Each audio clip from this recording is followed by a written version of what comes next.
आता पाहणार आहोत या घडीच्या 4 मोठ्या आणि महत्त्वाच्या बातम्या। पहिली बातमी आहे राजकीय वर्तुळातून। भाजपकडून 184 उमेदवारांची पहिली यादी गुरुवारी जाहीर करण्यात आली। पंतप्रधान नरेंद्र मोदी वाराणसीमधून निवडणुकीच्या रिंगणामध्ये उतरणार आहेत।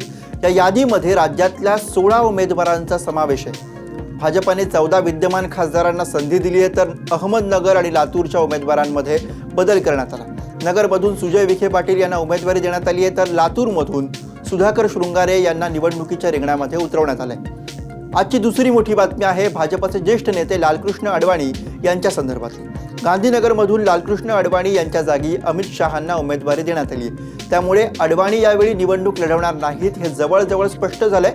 तर आजची तिसरी मोठी बातमी आहे ती माथाडी कामगार नेते नरेंद्र पाटलांच्या उमेदवारीची। सातारा लोकसभा मतदारसंघातून नरेंद्र पाटील शिवसेनेकडून निवडणूक लढवण्याची शक्यता आहे। सातारची जागा शिवसेनेकडे असल्याने 6 महिन्यांपूर्वी भाजपमध्ये दाखल झालेले नरेंद्र पाटील आता उमेदवारीसाठी शिवसेनेत दाखल होण्याची शक्यता बळावली।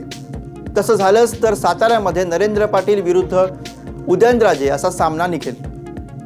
तर आजची चौथी मोठी बातमी आहे ती अपघाताची। विजापूर जवळ झालेल्या क्रुझर आणि टँकरच्या अपघातामध्ये 9 जण जागीच ठार झाले आहेत, तर इकडे ठाण्यामध्ये दूध टँकरच्या अपघातामध्ये चालकाचा मृत्यू झालाय। गोव्याहून परतत असताना विजापूर जवळ भीषण अपघात झाला आणि या अपघातामध्ये क्रुझरचा चक्काचूर झाला।